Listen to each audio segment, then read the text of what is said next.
Depuis toujours, ou presque toujours, l'homme s'est intéressé de savoir si là-haut dans le ciel, il y avait d'autres mondes habités avec des êtres peut-être semblables à lui. Et ce débat dans l'Antiquité a été connu sous le nom « la pluralité des mondes ». Et dans ce débat, il y avait des supporters de l'idée qu'il y a plein d'autres mondes là-haut dans le ciel. Et leur argument peut se résumer avec la célèbre phrase de Métrodore, qui était un disciple d'Épicure, au IVe siècle avant Jésus-Christ, selon lequel il est aussi absurde de concevoir un champ de blé avec une seule tige qu'un seul monde dans ce vaste univers. Et il faut bien se dire que cet argument est pratiquement repris aujourd'hui par les supporters de cette idée, que nous ne sommes pas seuls dans l'univers. Cependant, les deux plus grands philosophes de l'Antiquité, Platon et Aristote, n'étaient pas d'accord avec cette idée. La raison étant que, selon Aristote, le système du monde, c'était le système géocentrique. Et dans ce système, la Terre se trouvait au centre de l'univers, tout le reste, les autres corps tournaient autour de la Terre, mais ce qui est encore plus important, c'est la composition de la Terre et du reste de l'univers. Toujours selon Aristote, la Terre et tous les objets qui se trouvaient en dessous de l'orbite lunaire étaient composés des combinaisons de 4 éléments, l'air, la terre, l'eau et le feu. Et ces combinaisons étaient périssables, il y avait des changements bien sûr, et ces combinaisons étaient périssables, mortelles. En revanche, tout ce qui se trouve au-dessus, au-delà de l'orbite lunaire, est composé d'une substance différente, l'éther, qui est une substance parfaite, éternelle, et donc il ne peut pas y avoir de changements dans ce monde, donc pas de monde comme le nôtre. Et cette idée d'Aristote a été imposée en Occident pendant 18 siècles environ, jusqu'à la Renaissance. À la Renaissance, Copernic a détrôné la Terre du centre du monde, et l'a remplacée par le Soleil.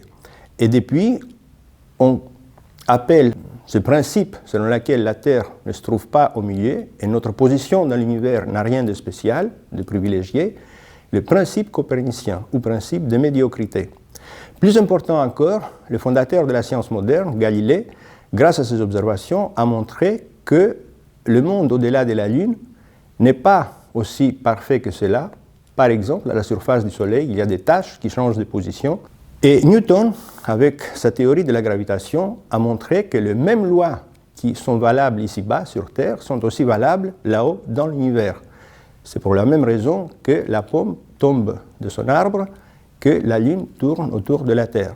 Tout ce qu'on a fait ces 3 derniers siècles, depuis Newton, toute la physique et l'astrophysique moderne ont montré que ce concept est tout à fait valable. Les lois physiques, telles qu'ils s'appliquent à nos laboratoires, s'appliquent aussi dans les endroits les plus lointains de l'univers. On pourrait, en extrapolant ces notions, imaginer que ceci est valable aussi pour les êtres vivants, la vie en général, et les êtres complexes, les êtres intelligents aussi. Mais c'est beaucoup moins évident que les lois physiques, parce que les êtres vivants sont régis aussi par les lois de la biologie. Et puis, quand on arrive aux êtres complexes, aux sociétés humaines, il y a aussi la sociologie et tout le reste. Et on n'a aucune idée si ces genres de lois, si on pouvait les appeler ici, s'appliquent aussi ailleurs dans l'univers. Il y a eu énormément de débats sur ces sujets-là. Et pendant ces 3 ou 4 dernières décennies, il y a eu un rôle important joué par les discussions autour du paradoxe de Fermi. Ce paradoxe peut se résumer en une seule phrase, très naïve. Où sont-ils? C'est lors d'une discussion au laboratoire militaire de Los Alamos en 1950 que Enrico Fermi, qui était un grand physicien italien, prix Nobel de physique en 1938, a évoqué ces sujets. Ils ont discuté avec ses amis sur ce problème de civilisation extraterrestre et après avoir fait quelques calculs rapides, il s'est exclamé « Où sont-ils » Ce qu'il voulait dire par cette phrase très courte, c'est si il existe un grand nombre de civilisations dans la Voie lactée, si certaines d'entre elles ont un niveau technologique, de développement technologique aussi élevé que le nôtre, certaines d'entre elles ont dû voyager entre les étoiles et arriver jusqu'ici. Le fait qu'on ne voit aucune trace de leur présence, ni leurs vaisseaux, ni leurs artefacts, pose problème alors. D'où la question « Où sont-ils » Cette question est passée totalement inaperçue pendant un quart de siècle, jusqu'en 1975, où l'astronome américain Michael Hart l'a redécouvert de manière totalement indépendante. Il a étudié de manière un peu plus poussée. Et ses conclusions, assez radicales, étaient qu'il y a peu d'autres civilisations dans la galaxie, et probablement aucune. Et du coup, la recherche des signaux radio extraterrestres est une perte de temps et de l'argent. C'était l'époque, aux années 75, où il y avait encore des recherches officielles financées par la NASA sur des recherches de signaux extraterrestres. Ça a créé une grande polémique et c'est à partir de 1975, donc 25 ans après la formulation originale par Fermi, que cette problématique s'est appelée le paradoxe de Fermi. Comme beaucoup d'idées en général en science, il est rare qu'une idée tombe du ciel, quelqu'un la découvre tout seul. Il y a eu des précédents. Et dans le cas du paradoxe de Fermi, il y a un précédent au XVIIe siècle, Bernard de Fontenelle, qui était académicien, qui a vécu très très longtemps, 100 ans. Il est mort à l'âge de 100 ans, ce qui était exceptionnel à l'époque. À l'âge de 30 ans, il a publié son livre le plus connu, un best-seller à l'époque, Entretien sur la pluralité du monde, écrit sous forme d'un dialogue entre un philosophe et l'ingénieur le rôle joué par une jeune marquise, très charmante. Et à un moment, le philosophe dit « Il existe d'autres mondes habités dans l'univers, même sur la Lune ». La marquise réplique « Si c'était le cas, les habitants de la Lune auraient dû nous rendre visite maintenant ». On va formuler très clairement et pratiquement dans les mêmes termes le paradoxe, la question de Fermi. Et la seule chose que les philosophes peuvent répondre, c'est que le temps nécessaire pour maîtriser le voyage spatial est très long, et s'il est supérieur à 6000 ans, on comprend pourquoi ils n'ont pas pu encore arriver ici. Alors pourquoi à 6000 ans? Parce qu'à l'époque, l'âge de l'univers était estimé à 6000 ans, basé sur les récits bibliques. Et comme nous, on n'a pas pu aller sur la Lune à l'époque de Fontenelle, donc il était normal qu'eux n'ont pas pu arriver jusqu'à nous. Petite remarque, dans le cas de l'exemple de Fontenelle, la situation est complètement symétrique entre les terriens et les extraterrestres. En revanche, aujourd'hui, parce que la Lune et la Terre ont été formées au même moment. Donc, si nous, on ne peut pas aller, eux, qui disposent du même temps devant eux, c'est normal qu'ils ne sont pas capables de venir jusqu'ici non plus. En revanche, aujourd'hui, on sait qu'il y a des étoiles qui sont beaucoup, beaucoup plus anciennes que le Soleil. Et donc, si jamais il y a des civilisations extraterrestres, certaines d'entre elles auraient pu développer les techniques de voyage interstellaire et arriver jusqu'ici sans aucun problème. La même idée a été formulée beaucoup plus tard par le père de l'astronautique, le russe Konstantin Tsiolkovsky, qui était aussi un grand philosophe et visionnaire de la place de l'homme dans le cosmos. Dans son livre « Rêve de la Terre et du ciel », il a réfléchi sur ces questions. Il pensait qu'il y a plein de civilisations extraterrestres dans la galaxie et se posait la question pourquoi ils ne sont pas là. Et sa réponse était que peut-être ils sont là, mais ils ont laissé évoluer par nous-mêmes pour atteindre la perfection et avoir notre contribution singulière à l'évolution du cosmos. C'est une des réponses possibles. On voit aussi le paradoxe de Fermi, formulé bien avant Fermi, et avec une réponse qui est parmi les réponses apportées aujourd'hui à ce paradoxe. Et en passant, la réponse de Fontenelle est aussi parmi les réponses possibles, l'impossibilité de voyage interstellaire. On va donc déjà apparaître le problème et une réponse possible. La réponse de Tsiolkovsky, très curieusement, correspond aussi avec la directive première, pour ceux qui sont fans de la célèbre série télévisée Star Trek des années 60, la Fédération des planètes unies n'est pas censée interférer avec le développement des autres espèces de l'univers. Donc, ils sont là, ils connaissent notre existence, mais ils ne veulent pas interférer. Stephen Webb a écrit son livre avec le titre qui correspond à la question de Fermi, « Where is everybody ?», et en sous-titre « 50 solutions au paradoxe de Fermi et le problème de la vie extraterrestre ». Quelques années plus tard, la deuxième édition avait comme sous-titre « 75 solutions au paradoxe de Fermi ». Et je suis sûr que s'il y a une troisième édition, il y aura 100 réponses au paradoxe de Fermi. Tout ça pour illustrer le fait qu'il y a eu énormément de discussions, énormément d'articles, énormément d'idées, comment résoudre ces fameux paradoxes ou essayer d'apporter une réponse plausible à un fait qui est là, on ne les voit pas. On ne voit pas des pas de traces de leur présence. Et cependant, toute cette discussion est restée au niveau du qualitatif. Il n'y a jamais eu de proposition vraiment quantitative, au moins pour rendre le problème, l'exposer en termes quantitatifs. Il y a quelques années, il y a eu un effort qui a tenu compte de la taille de la galaxie. C'est quelque chose d'important quand même. On sait que les distances entre étoiles sont énormes, mais il faut, d'une certaine manière, les rendre dans la problématique du paradoxe de Fermi si on veut vraiment les rendre quantitatifs. Alors on connaît, notre galaxie, c'est une galaxie spirale, un peu comme celle qu'on voit ici, c'est une galaxie extérieure là. On connaît le nombre d'étoiles, on connaît la taille de la galaxie, un disque d'environ 100 000 années-lumière de diamètre, 2000 années-lumière d'épaisseur, donc un disque très très fin, et on connaît la position du Soleil à 26 000 années-lumière du centre galactique. On peut imaginer beaucoup de choses, mais on va faire des simulations, et on voit ici une simulation de ce genre. Ce qu'on voit ici, c'est le disque galactique avec un certain nombre de civilisations extraterrestres, N civilisations. Là, N est pris arbitrairement à 1000, on imagine 1000 civilisations, dont la durée de vie moyenne, c'est de 1 million d'années, mais l'âge de chaque civilisation n'est pas 1 million d'années, parce qu'il y en a qui sont formés hier, et il y en a d'autres qui sont formés il y a beaucoup plus longtemps. C'est la durée de vie moyenne de cette civilisation. On l'a mis à 1 million d'années de manière tout à fait arbitraire, qui explore leur voisinage avec des vaisseaux à une vitesse d'expansion. Ici, c'est pris 1 millième de la vitesse de la lumière. Et la taille de ces sphères qu'on voit ici est proportionnelle à leur âge. Donc, plus une civilisation est ancienne, plus elle a exploré, elle est censée avoir exploré une région plus grande autour d'elle. Et maintenant, on peut quantifier la probabilité de contact. La probabilité de contact serait égale à 1 si ces sphères couvraient l'ensemble du disque, le volume de la Voie lactée. Là, on parle de volume.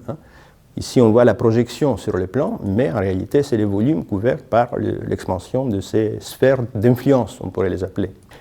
Et c'est ainsi qu'on peut quantifier ces problèmes en termes physiques, nombre de civilisations, ou plutôt biologiques, âge, et puis vitesse d'expansion. Et on peut poser les problèmes en termes quantitatifs. Les résultats, bien sûr, dépendent de ces trois paramètres. Au moins, il doit y avoir peut-être beaucoup d'autres paramètres qui rentrent en compte, mais au moins on peut les quantifier. Et bien sûr, plus le nombre de civilisations est élevé, plus la durée de vie est grande, plus la vitesse d'expansion est grande, plus le volume couvert est élevé et la probabilité de contact est élevée. Mais comme on n'a aucune idée sur ces paramètres, même si on peut quantifier les problèmes, on ne peut pas tirer des conclusions. Pour reprendre la question de Fermi, où sont-ils? Parmi les 75 ou 100 propositions qui ont été faites pour résoudre ce paradoxe, on peut distinguer trois grandes classes de réponses. La première, c'est qu'ils sont ici. Ils, ou leurs sondes, sont venus par le passé, ils ont observé ou même créé nos ancêtres, ils ont laissé leurs sondes sur Terre ou quelque part dans le système solaire, et nous devrions chercher mieux pour découvrir les traces. Cette idée est présentée de manière extraordinaire dans le film 2001, l'Odyssée de l'espace, de Stanley Kubrick, sur le scénario d'Arthur Clarke. Et on voit le monolithe à la surface cachée de la Lune, laissé par les extraterrestres qui étaient venus il y a quelques millions d'années, qui ont façonné d'une certaine manière l'intelligence de nos ancêtres. Et après, ils sont répartis parce qu'ils savaient plutôt que ça prendrait beaucoup de temps et ils avaient autre chose à faire. Mais ils ont laissé des traces de leur présence dans le système solaire que, une fois l'homme suffisamment avancé sur le plan technologique, pourrait découvrir, il suffirait pour ça aller voir dans la face cachée de la Lune. La deuxième classe de réponses est là, qui contient les réponses les plus nombreuses, c'est qu'ils sont là-bas. Mais, pour des tas de raisons, ils ne désirent pas venir. Ils ont d'autres intérêts. Leur civilisation a évolué un peu comme ce qu'il a en tête Mark Zuckerberg aujourd'hui.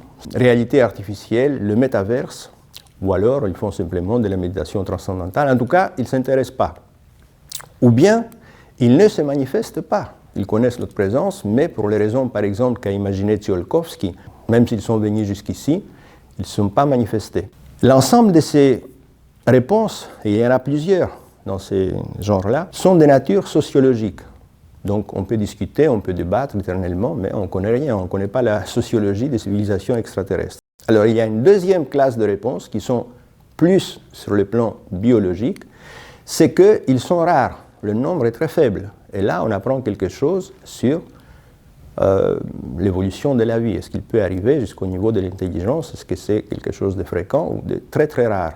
Ou ils ne peuvent pas venir parce que leur durée de vie est assez courte, donc ils n'ont pas le temps. Après tout, toutes les civilisations sont périssables. On connaît plein de cas sur Terre, de civilisations qui sont disparues. Et dans ce cas, on revient un peu à ce que disait Fontenelle, que la durée de vie n'est pas suffisante pour permettre des voyages interstellaires. Là, c'est plutôt des raisons à la fois biologiques, mais aussi sociologiques, parce que Fermi, ce qu'il avait en tête à l'époque, c'était plutôt une destruction, une autodestruction de l'espèce humaine. En 1950, c'était en pleine guerre froide et on avait tous peur d'un holocauste nucléaire.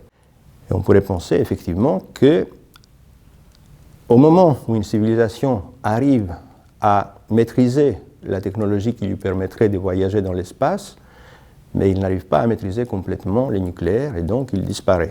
Et on pourrait imaginer des cas pareils pour les armes biologiques, etc. Troisième catégorie de réponse qui appartient à cette classe, c'est que les voyages interstellaires, compte tenu des énormes distances entre les étoiles, sont très difficiles. En d'autres termes, dans l'exemple que j'ai montré tout à l'heure, la vitesse d'expansion est très faible. Ou encore, il se peut que le voyage interstellaire soit carrément impossible. Et c'était l'avis du célèbre astrophysicien Fred Hoyle ou encore de l'astronome Frank Drake, qui est à l'origine de la célèbre formule de Drake et qui est décédé en septembre 2022. Cette catégorie de réponses pourrait être classée dans les réponses physiques, parce que là, pour ce qui concerne les voyages interstellaires, on est dans la physique. Et on sait que c'est très difficile aujourd'hui, et compte tenu de l'énergie nécessaire, on ne pourrait pas entreprendre ce genre de voyage avant quelques siècles. Mais des civilisations beaucoup plus anciennes n'auraient pas de problème de le faire. Et finalement, la troisième grande classe de réponses, c'est qu'ils sont nulle part et que nous sommes seuls. C'est l'avis de Michael Hart, déjà, on l'a vu tout à l'heure, d'autres astronomes comme Tipler et Bracewell. Il est vrai que parmi les astronomes sont plutôt enthousiastes quant aux perspectives d'une vie intelligente extraterrestre. En revanche, les biologistes sont beaucoup plus sceptiques. Et il y a des grands noms de biologie, comme George Gaylor Simpson ou Ernest Mayr, prix Nobel de médecine, ou Stephen Jay Gould, un autre biologiste célèbre, qui sont opposés à l'idée d'une civilisation, de civilisation extraterrestre, parce qu'ils pensent que le chemin qui a mené de la vie primordiale à la vie primitive jusqu'à l'intelligence, ce n'était pas un chemin linéaire, c'était un chemin très, très compliqué. Il y a eu 5 grandes catastrophes qui sont survenues pendant l'évolution du vivant sur Terre ces 500 millions derniers 500 millions d'années. Et le hasard peut jouer un rôle très important. Par exemple, si l'astéroïde qui a collisionné avec la Terre il y a 65 millions d'années, faisant disparaître les dinosaures, était arrivé en retard de quelques heures à son rendez-vous avec la Terre, les dinosaures seraient toujours là. Et nous, on ne serait pas là. Pour terminer, il faut souligner que cette possibilité d'être seul dans l'univers, seul dans l'espace aujourd'hui, ne signifie pas forcément être seul dans le temps, ni être le premier, ni unique. Parce que souvent, on reproche à cette possibilité qu'elle est anti-copernicienne, parce qu'on a dit que notre position dans l'univers ne doit avoir rien de spécial. J'illustre ces propos-là avec ce petit graphique. On peut imaginer une civilisation apparaître dans notre galaxie, vivre pendant 100 000 ans, puis disparaître. Pendant 900 000 ans, on peut imaginer qu'il n'y a rien. Et puis, une autre civilisation apparaît quelque part ailleurs, vit pendant 100 000 ans, elle disparaît, ainsi de suite. On peut imaginer donc, compte tenu du fait que notre galaxie a un âge de 10 milliards d'années, que de milliers de civilisations technologiques ont pu éclore dans la galaxie. Ils ont vécu assez longtemps, des dizaines, des centaines de milliers d'années. Pendant ces temps, ils ont pu explorer, même coloniser leur voisinage. Et pendant tout ce temps, ils étaient seuls dans la Voie lactée.